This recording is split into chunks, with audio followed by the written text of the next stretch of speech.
ரொம்ப நேரமாக உட்காந்தே வேலை செய்கிறவங்களுக்கு லோயர் பேக் ரொம்ப டைட்டாக ஸ்டிஃபாக ஃபீல் பண்ணுவாங்க. அதனால அவங்களுக்கு லோயர் பேக் பெயின் இருக்கும். ஸோ அவங்களுக்காக உள்ள 2 ஃப்ளோர் எக்ஸசைஸ் ரொம்ப சிம்பிளானது. அது உங்களோட பேக் மசிலை நல்லா ஸ்ட்ரென்தன் பண்ணுறக்கும் உங்களோட பெயினை ரிலீவ் பண்ணுறக்கும் ஹெல்ப் பண்ணும். பார்ப்போமா? ஈவன் உங்களோட கோரை ஸ்ட்ரென்தன் பண்ணுறக்கும் ஹெல்ப் பண்ணும். ஸோ சிம்பிளாக படுத்துக்கிறீங்க. ஃபர்ஸ்ட் ஒன் கோப்ராவோட தான் பார்க்க போகிறோம். ஸோ அதுக்கு என்ன பண்ணுறீங்க? Inhale and go up, then down. First ஒரு 10 டைம்ஸ்க்கு இன்ஹேல் அப், எக்ஸேல் டவுன். இது மட்டுமே பண்ணுங்கள். கம்ஃபர்டபுளாக ஃபீல் பண்ணதுக்கப்புறமா இன்ஹேல் கோ அப், நார்மல் ப்ரீத்திங்கில் ஒரு 5 கவுண்ட்ஸ் அங்கே ஹோல்ட் பண்ணுங்கள். அதுக்கப்புறமா ஸ்லோலி டவுன்.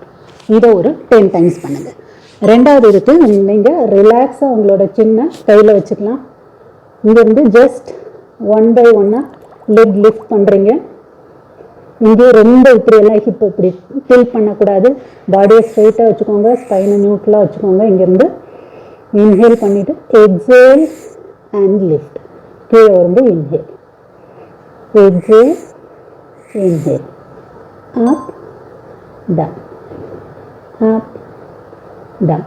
இதே நீங்கள் ஈச் லெக் 10 டைம்ஸ் 20 ரெப்ஸ் அதையே 2 to 3 செட்ஸ் பண்ணிட்டு வாங்க. உங்கள் பேக்கையும் ஸ்ட்ரென்தன் பண்ணலாம். உங்களோட லோயர் பேக் பெயினுக்கும் ரொம்ப நல்ல ரிலீவாக இருக்கும். நீங்களும் ட்ரை பண்ணி பாருங்கள். இதே மாதிரி நிறைய வீடியோஸ்க்கு என்னைய ஃபாலோ பண்ணுங்கள்.